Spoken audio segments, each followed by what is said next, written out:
large-scale chromatography. Then I will say a few words about columns and columns packing. I will also show some pumps which we can use for chromatography. And then I would like to give an example, process optimization for different substances for different applications. And this should be this should lead us to the production cost of these kind of processes.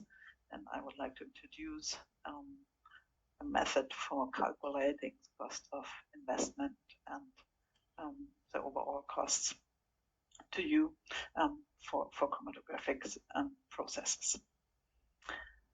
Okay, so let's start with an overview into the items which are needed for chromatography. So remember, we have the three different groups of chromatographic methods. If we look for the mobile phase, the GC, the LC, and the SFC, gas, liquid, or supercritical fluid, can be used as mobile phase. And related to that, the instrumentation looks a bit different. So in preparative GC, you can see here. So heart of the separation process, of course, is a column. That's for all the different kinds of chromatographic processes, the most important item. And in gas chromatography, because we separate substances in gaseous state, we need heat condensers after to collect the different fractions, and and we need a cycle of the mobile phase, which is a gas, which is shown here. Feed. We need a feed tank, and we need a pump for feeding pump, and we need an injection device which is heated, because we want to separate gaseous compounds. So we must ensure that the components are in the vapor phase here before they enter the column. So besides this part here for fractionating and recycling components, most of the components we also find in analytical chromatography. But of course it's here a bit larger. So let's have a look to the HPLC or the LC. Also here it's basically the same components which we know from analytical chromatography. Also here the most important thing is the column. We need an injection device, but also here then later we have a separator which can be used for collecting the different fractions.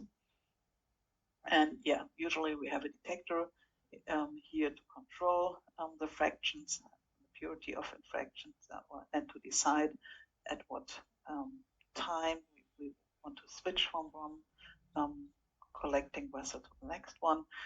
This detector can be inline, but it can also be in a bypass, because of course this detector is usually an analytical instrument, so we need lower flow rates compared to the preparative scale here, so that sometimes we use a bypass for that. So also here we of course need a pump for pumping the mobile phase. We need a huge reservoir for the LN, so this is especially for LC. It's a huge tank here, and of course we will have to control the whole system. And if we want to realize SFC with supercritical fluid as a gas, as a mobile phase, then we will add a pressure transducer here to control the outlet pressure of the system. and this is usually placed before the fraction collector, and also we might have to add a modifier pump, because usually we have modifier in our SFC system, because the carbon dioxide itself is so unpolar that also slightly polar components won't elute from the column without any additive. Okay, so for preparative SFC, we built one at TUHH a couple of years ago. This is a scheme from our instrument.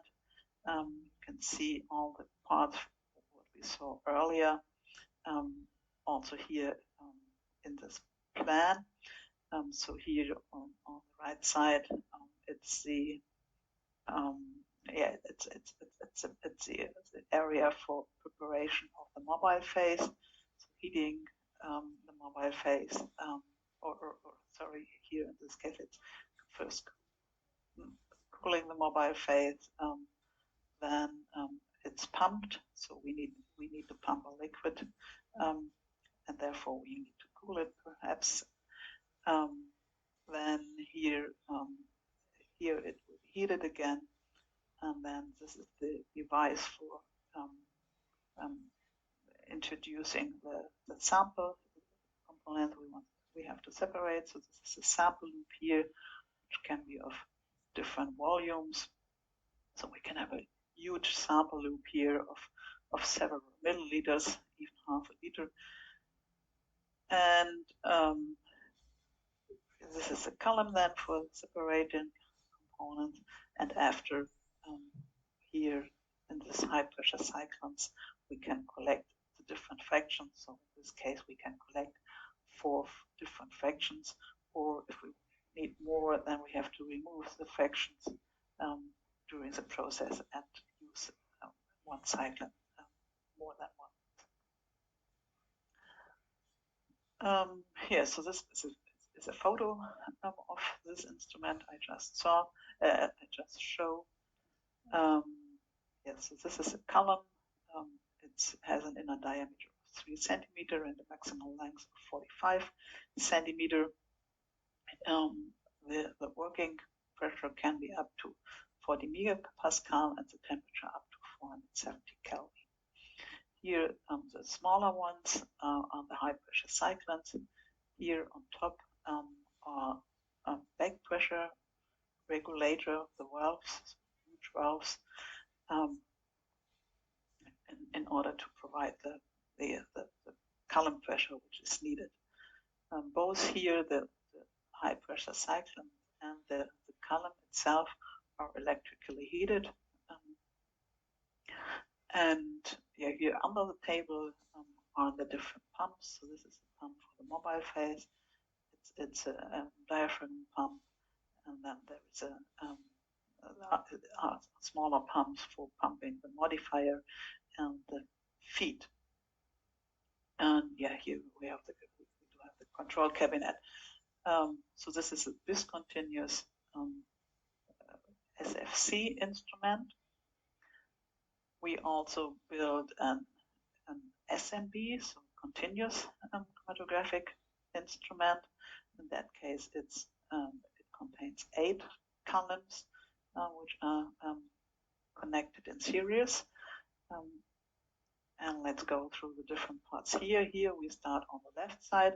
So here our mobile phase is prepared.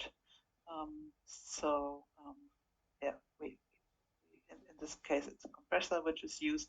A modifier is added, and then here the mobile phase stream is divided into 2 parts, one for the desorbent and one for the feed. So in this part, the feed is added here into the mobile phase stream, and diluted here by that, so that in this it goes into the system with a certain concentration here. And by this 5 multi-position valves, the streams are guided to the different counts.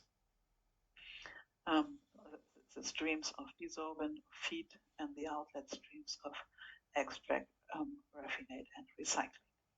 And also here, 4 high pressure cyclones are used to collect the fractions. And this is, in this case, clearly enough because we only have an extract in the raffinate, and we can have a recycling stream as well.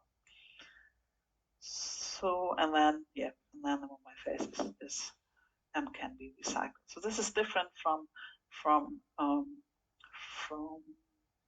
liquid chromatography. So the direct recycling of the mobile phase is usually easy possible without any additional regeneration of the mobile phase. We just need to control the content of modifier. It means we need to measure somewhere here before, so that we ensure that it's always a constant modifier content in the mobile phase, because we are losing some modifier here during the fractionation. And in LC, where we usually have very complex mobile phase mixtures, and we also collect our samples in the mobile phase, we usually have huge losses in the mobile phase, and the recycling and the re-equilibration of the modifier and recalibration to the constant concentration of the components is more difficult.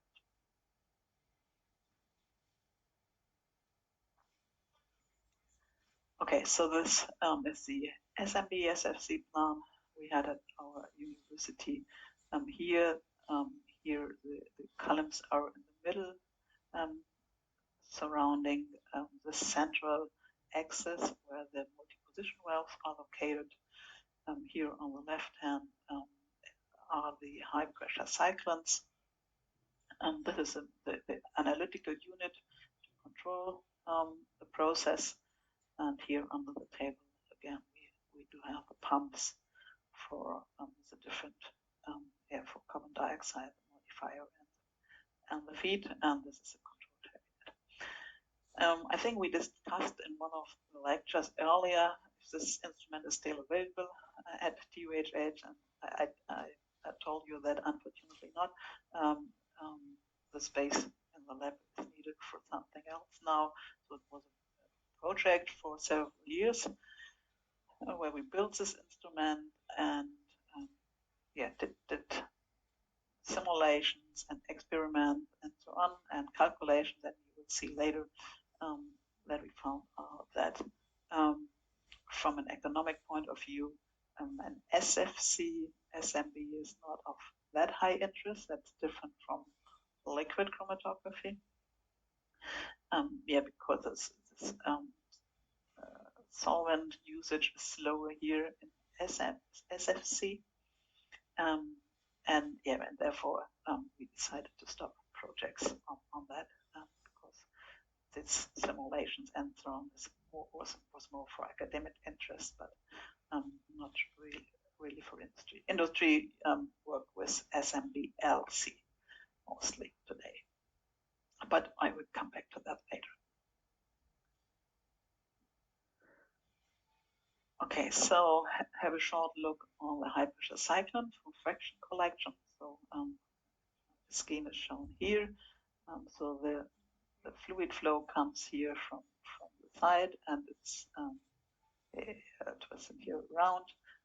Then the components are precipitated or condensed, the substances of interest, and perhaps also some modifier, and the carbon dioxide will leave the cyclone here from the top, and the product here we have an integrated storage tank for the product, and if this is full, then we can remove the product and collect it here from the bottom.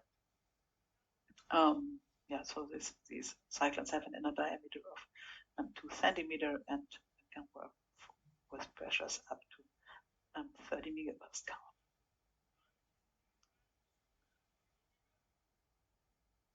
Okay, so what are the major items for chromatography? It's the columns, then we do have the pumps for feed and eluent, we do have heat exchanger, valves, fraction separators, and an analytical unit for the elution mode.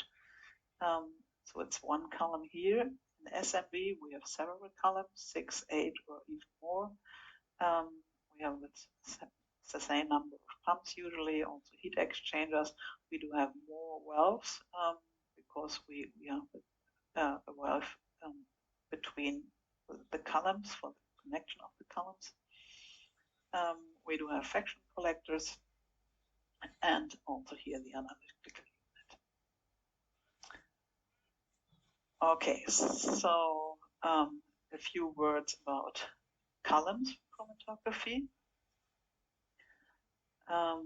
So far we were mainly talking about analytical columns. A typical analytical column has a dimension of 250 millimeter in length and 4 millimeter in diameter.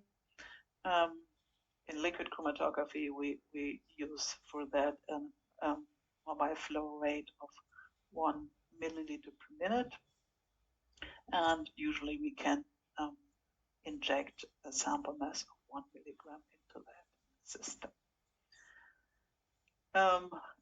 Yes, for analytical purposes, today we also work with narrow bore columns. It means smaller inner diameter, and then we can also use shorter columns.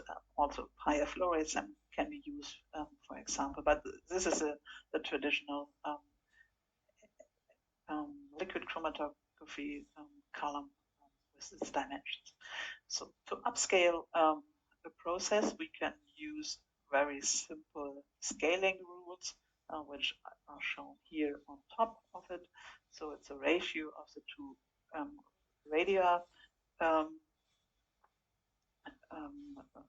and here by the power of 2, and this will be equal to the volume flow rate ratios and also to mass ratios. So column 1, which would be the analytical column, for example, and in column 2, which will be our larger column.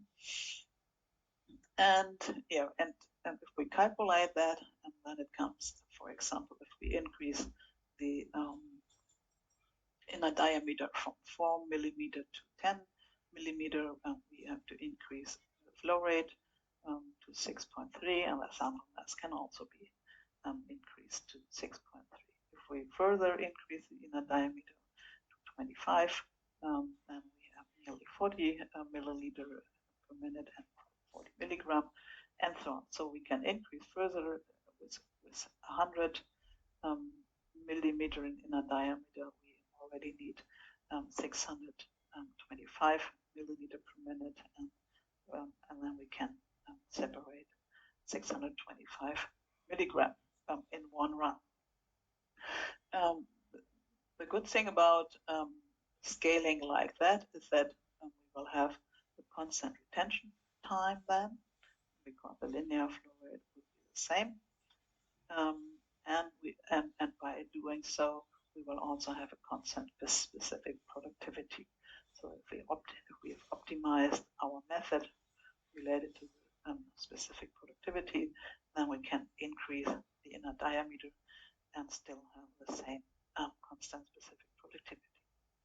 However, if we further would increase our inner diameter, then we will come to columns which are very wide but short. And there's a certain point where this ratio is no longer optimal, and then we also have to change column lengths. If we do so, then we can use these equations given here. So for calculating of the volume flow, it's the same part, but for calculating the injectable mass, we have to take into account the column length as well. And yeah, so here are some examples shown. So this was the column we already had a look at the last slide. And yeah, if we now increase the column length, we keep the flow rate constant, but we can increase the mass which can be injected.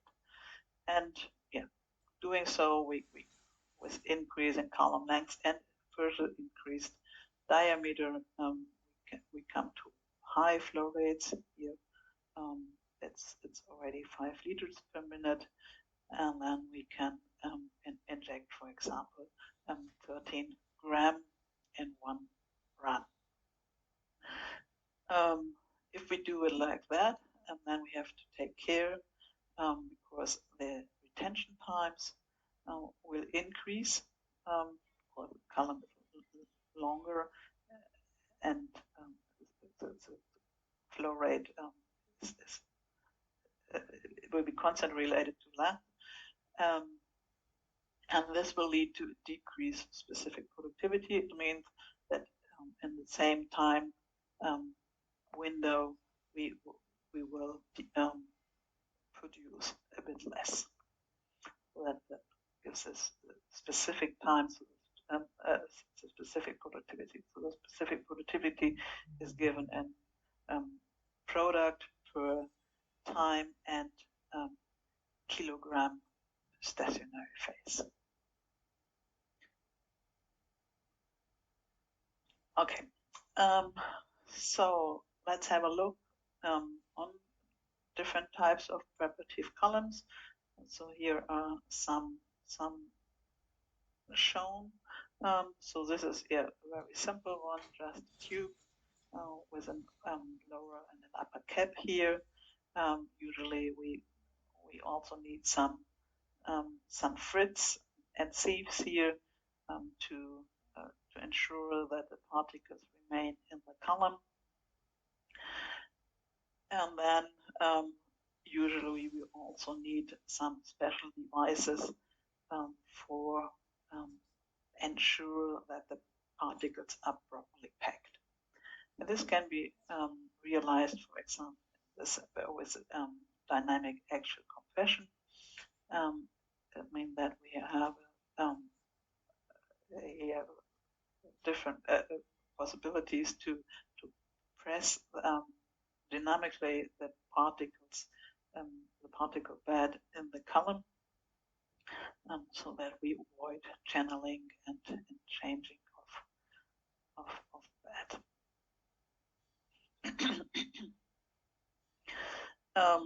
Yeah, so here's a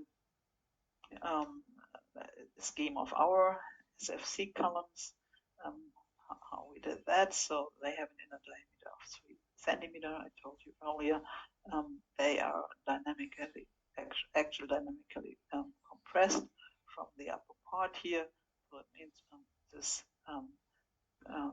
piston here can be moved down in order to fix the bed here inside. And this movement is realized by introducing a pressure fluid here on top with a certain pressure. This pressure is usually about 20 bars higher than the operating pressure, and this this will move the this part here of the column down onto the bed and fix it like that.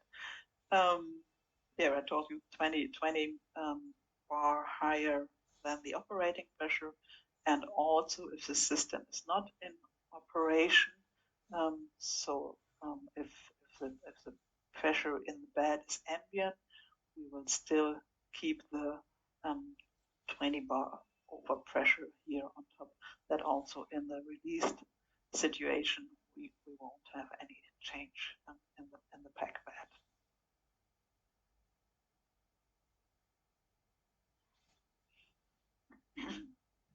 Yeah, so these kind of columns are available in different sizes.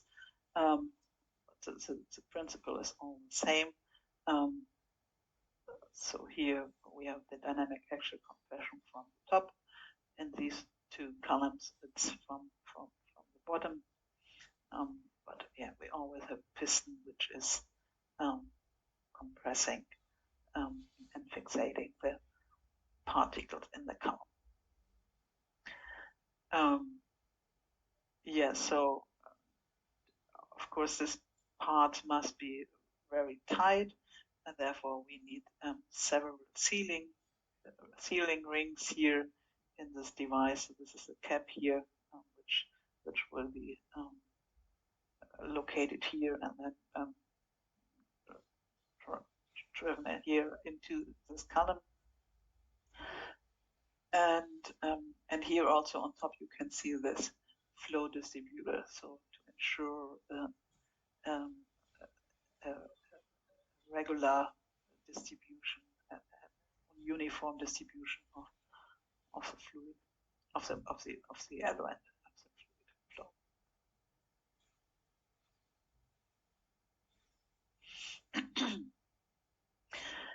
flow. Yeah, so we can have columns of different materials. So we can have stainless steel columns here, like the ones on the last slide, and here on the right side. And we can also have columns from glass or acrylic.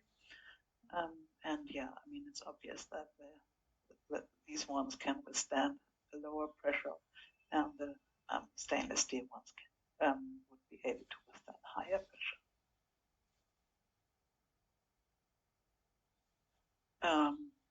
Yeah, so if we look for the two possibilities to use a glass or a synthetic material or stainless steel,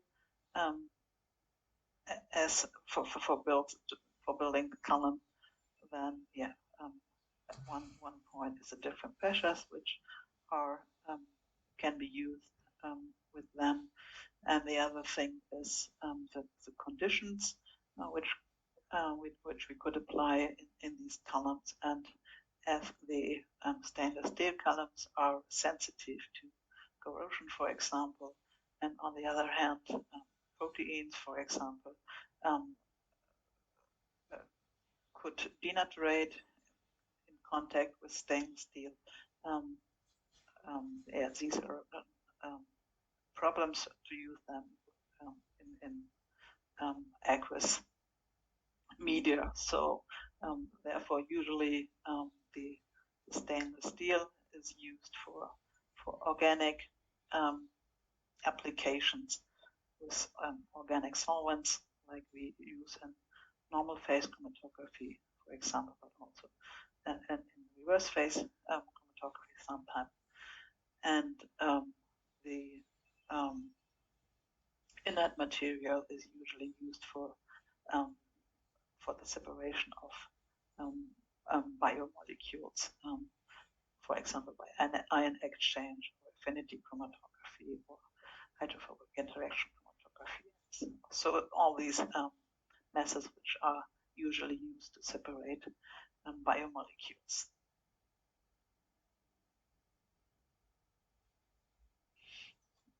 Okay, yeah, some more columns which are available and different manufacturers, because I don't want to promote only one of them. So yeah, they are available in different diameters, smaller ones up to 200 centimeters. You can see here. So this is already yeah, a huge column here.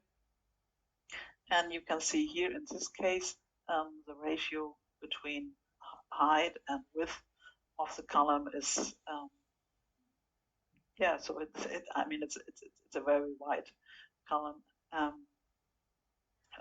This is for some applications in the separation of biomolecules. These type of columns can be used. In reversed phase and normal phase chromatography, usually we have different ratios from height to length.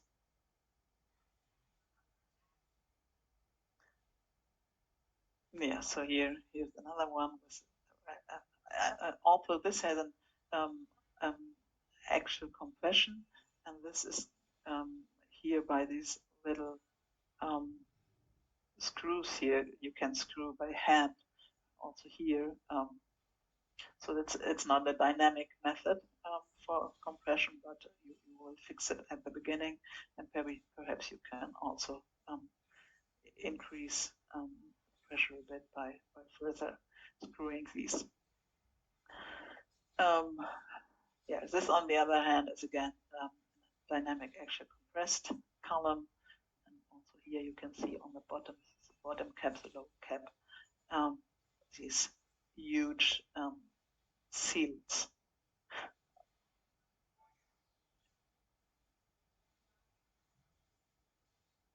Yeah, and this is one column which is used here in this instrument.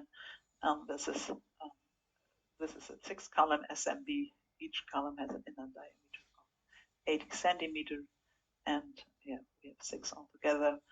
And this is a plant which is used in the US, in Sacramento, from Ampeg Chemicals, and it enables the production of about 100 tons enantiomer per year. And I think I showed that already also in one of the first lectures. So this is yeah, a quite huge column. You can see the small person here. So the bed length here is about 4 meters. Also here we have this axial dynamic compression, and yeah, 4 tons of stationary phase fits into the column, and the total mass is 36 tons.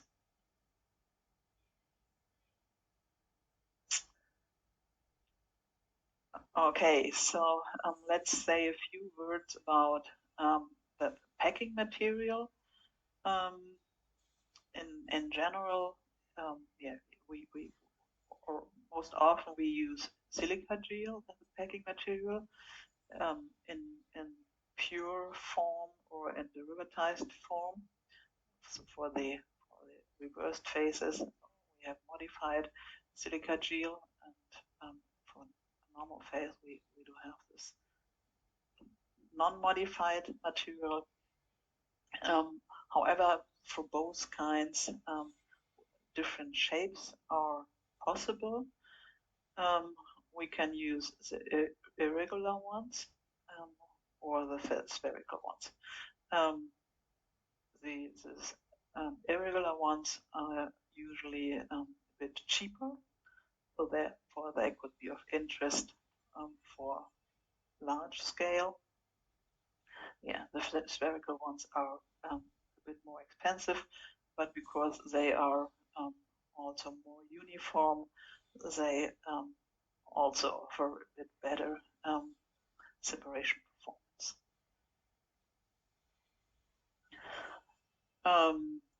Yeah, so here are some examples given of different silica gel packing materials. So you can see, you can decide decide if you want to have spherical or irregular ones. You can decide what pore size should be. If you will have 6 or 10 nanometer, for example, which leads to different pores, specific surface area also, and the pore volume will be different as well. And also different particle sizes are available from and also sometimes very broad particle ranges are available. So of course this material would be the most cheapest one. Yeah, from analytical chromatography, we usually use 5 micrometer particles or even smaller ones. In preparative chromatography, it also depends a bit on the price. The smaller, the more expensive. And but also here, the bigger the particles, the worse the performance. So the smaller the particle, the better will be the separation. So it depends a bit what is needed to realize the the task of how to separate the components of interest.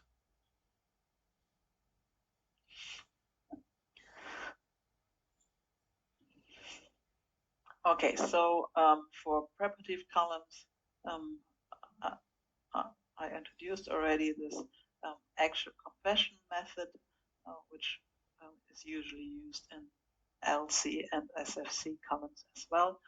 Instead of having axial compression, we could also have radial compression sometimes, but this is a bit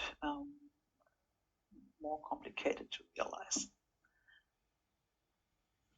And yeah, so for low pressure columns, for example, which are used in size exclusion chromatography and where also large particles are used, we can also use the so-called dry packing method, and that we just pour the powder inside the column, and then we need to shake or vibrate the column a bit. If they are huge like that, then it's a bit difficult to shake them.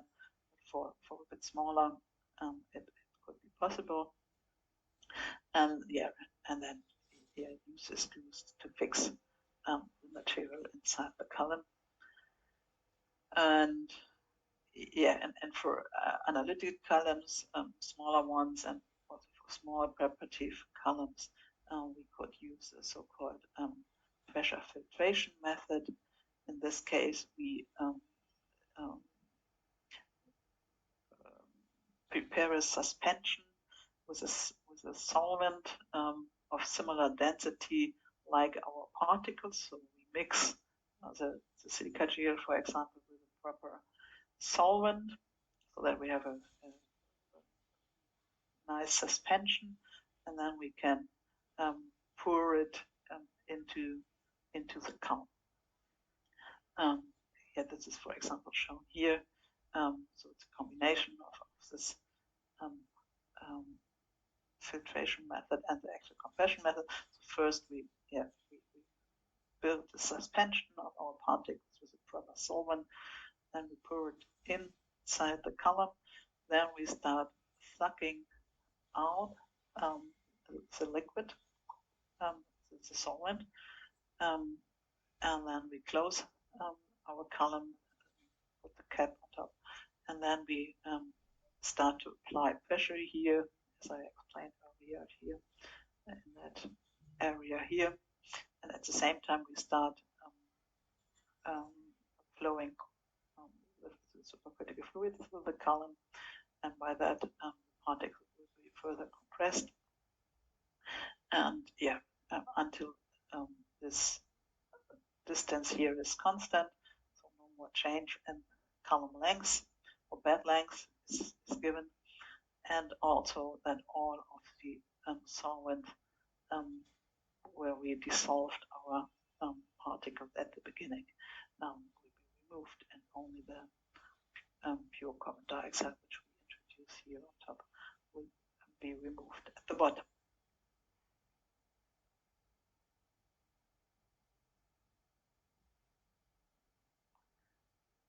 Okay, a few words about pumps. Pumps which we can use should have a high accuracy, because we know if there are slightly different flow rates, for example, that will directly influence our retention times, and by that the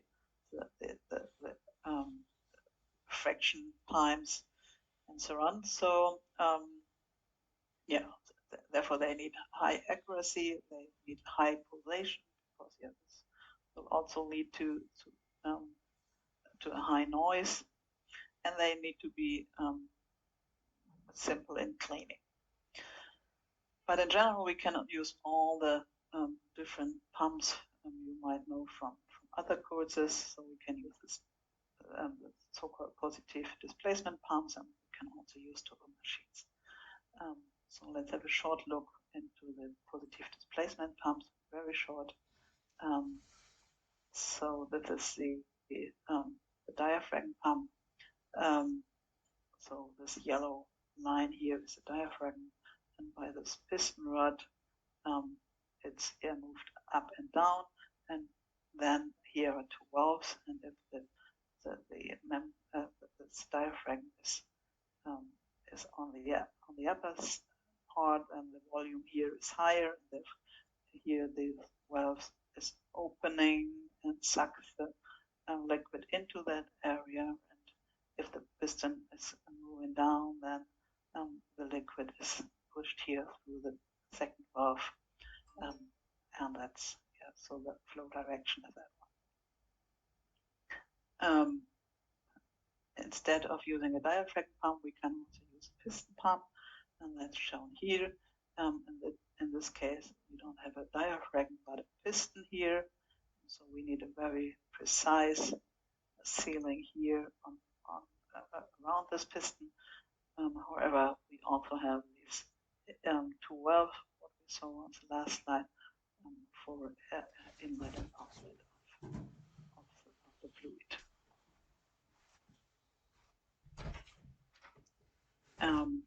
And another possibility are the rotary pumps. These are available with different number of lobes.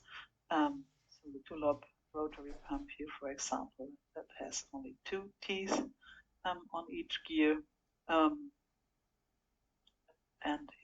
So this will have few chambers only, which leads to higher pulsation, and the more lobes we use, the better is a constant flow. And so this is the gear pump then, which enables a relatively constant flow. But you can see here they where they come together, these two gears, they really need a very precise machining, and we have to take care about abrasive wear surfaces, and we still have a little pulsating. So here's a photo of an SMB instrument as well. So here you can see that the pumps, in this case they are diaphragm pumps, and here again these extra dynamic compressed columns.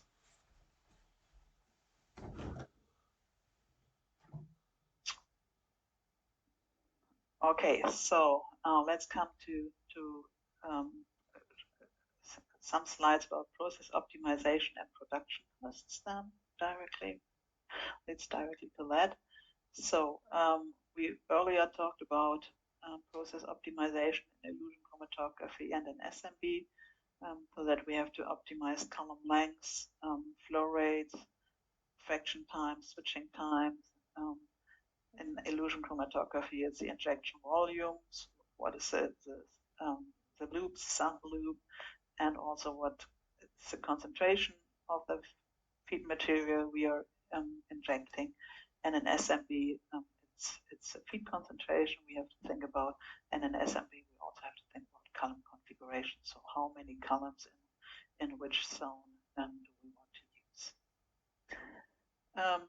We did that for several examples with high and low separation factors.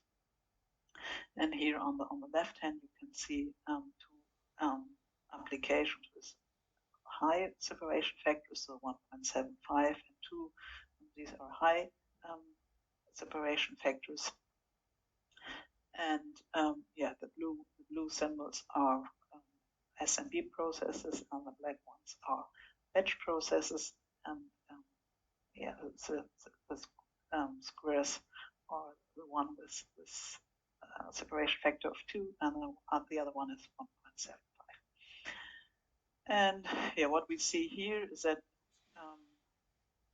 for this high separation factors, this is a specific productivity as a function of column length. So we need a certain column length to separate our component, but then with increasing column length, we have a decreasing specific productivity. The specific productivities are nearly the same for both processes, for batch and SMB. This is different if we look for low separation factors, which are shown on the right side. Here the separation factors are 1.17 and 1.23.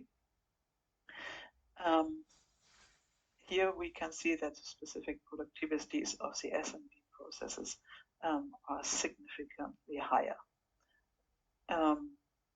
You can see here on the blue, for the blue examples. So specific productivity is one factor. The other factor is the solvent consumption, which is compared here on this slide. Here on the left hand, again, the examples, the applications with a high separation factor. And on the right side, the one for the low separation factor, and solvent consumption is shown as a function of column length here. And here,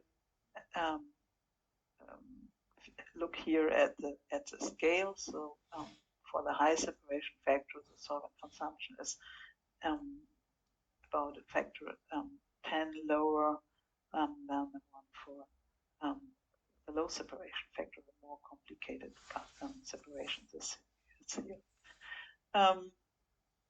Yeah, so we definitely can see that the solvent consumption depends on the separation factor. So if it's with a high separation factor, the solvent consumption is lower. And also here, or especially here, we can see that the solvent consumption of the SMB process is significantly lower. We did that for these applications here and also for others. And yeah, in this table, I show some of the optimized values here. So we can see that for the separation of cis and trans phytol, we come to similar optimal productivities, but the solvent consumption in the batch is much higher. It's also the case for the alpha and delta tocopherol here. Also here, the solvent consumption is higher in the batch process, and also for the chiral separation of ibuprofen here. So this is the general trend, at least.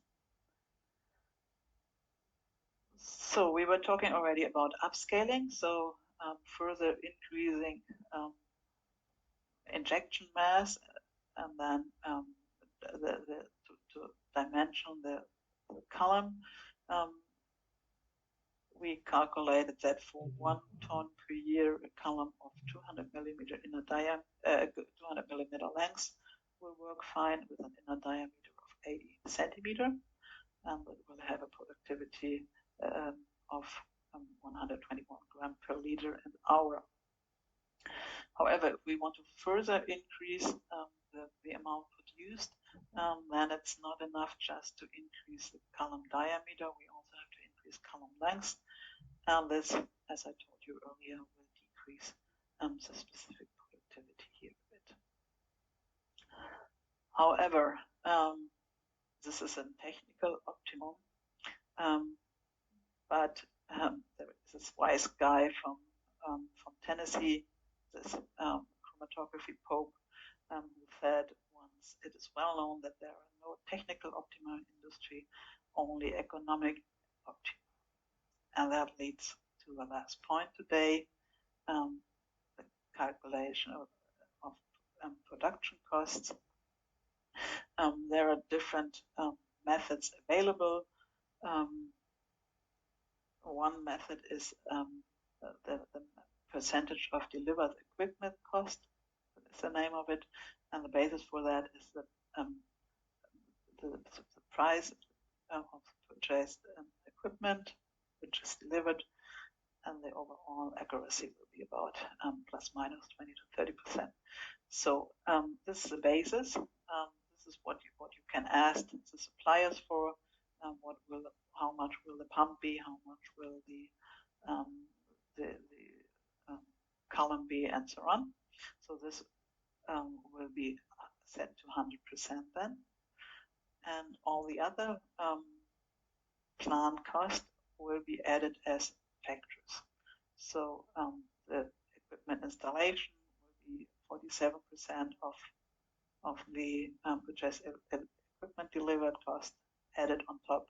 Instrumentation and control, another 36%, piping 68, electrical system 11, building 4, service facility 20. So it comes to 286%. So starting from the purchased equipment delivered, we have a factor of 2.9, nearly more, which is needed for the overall direct plant cost. Besides this direct plant cost, there are also indirect plant costs, like cost for engineering and supervision, construction expenses, legal expenses, and so on. This will have an additional 144% impact added to the direct plant cost of 286. We have a fixed capital investment 4.3 times higher than the direct purchase equipment cost. Okay, and that's what we started to calculate. So we looked and asked for the suppliers how much the components are, and we did that for low production rate and higher production rate, and for SMB and illusion. For the example of the chiral separation of ibuprofen, and it was an SFC in this case. And yeah, so what we can see is that in SMB, the most expensive parts are the columns and the separation devices, and the valves are an important part here. And yeah, in illusion chromatography, the separation devices are more dominant here compared to the columns. So overall, yeah, we come to investment costs here of 270,000 euros for the small SMB, 100,000 for the illusion chromatography, 800,000 euros for the larger SMB, and 320,000 for the small for the larger illusion chromatography. Just this purchase equipment delivered cost. If we apply these factors to this numbers, then we come to the total estimation of the fixed capital investment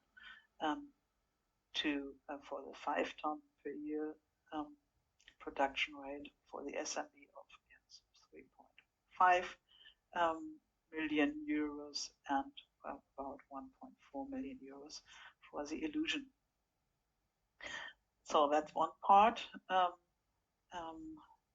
will skip that. And beside these investment costs, we also have to take into account the operating costs. And here, these are dominated from the employees here, you can see. And in the larger amount here also we have an important number for the cost for the stationary phase.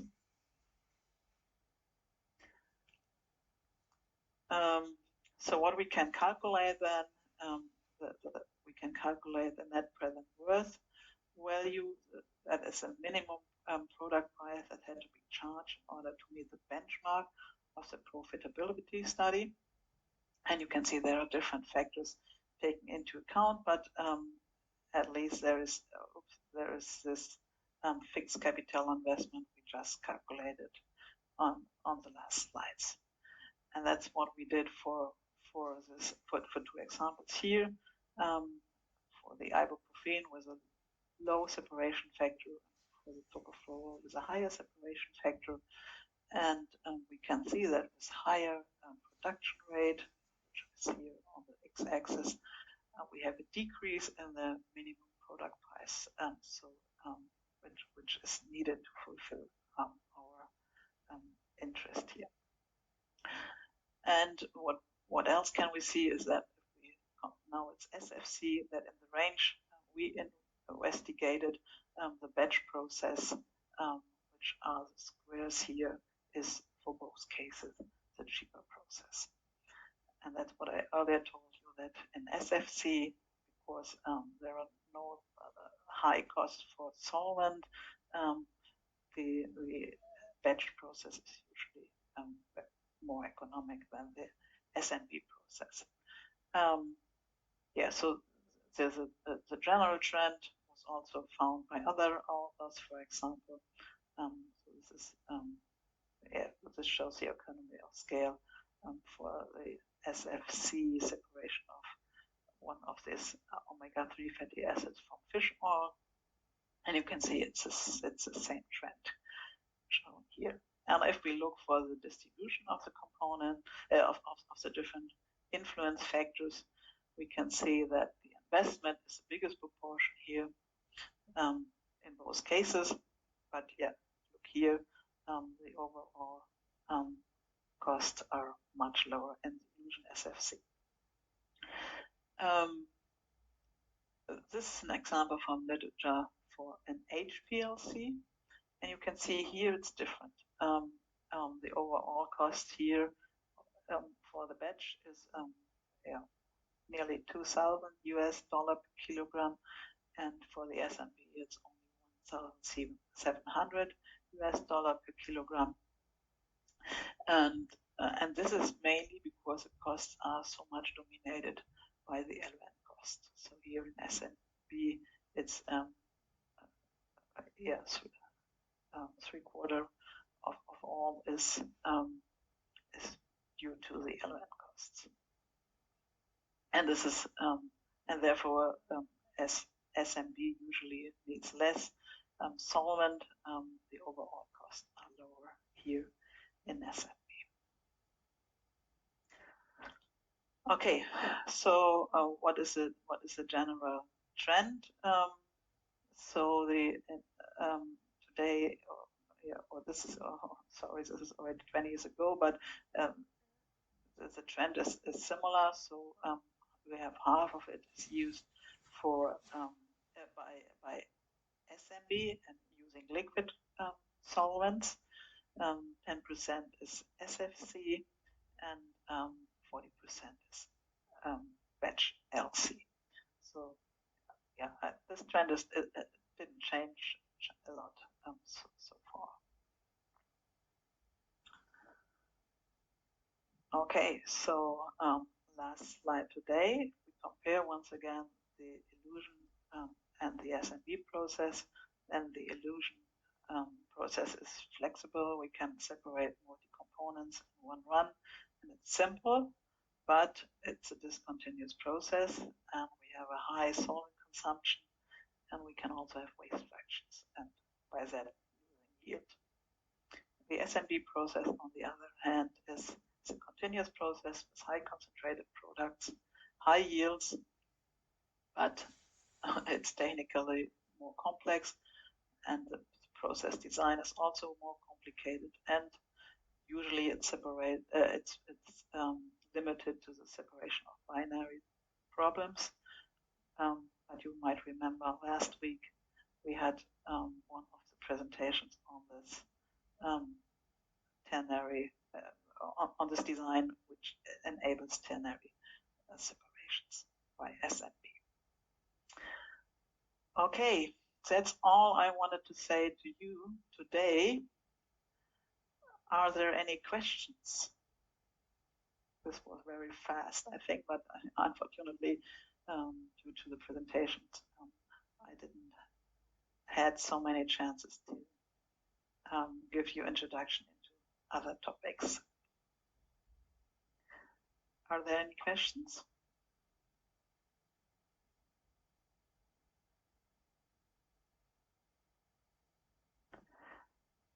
Okay. Well, yeah, thanks again for being here, for joining this lecture. Happy holidays and a wonderful new year to everybody. Stay healthy, and yeah, see you again next week. Next year, sorry. See you again next year. Have a good time. Bye bye. Bye bye. Bye. Thank See you. you. Bye. Have a nice holiday. Bye. Bye.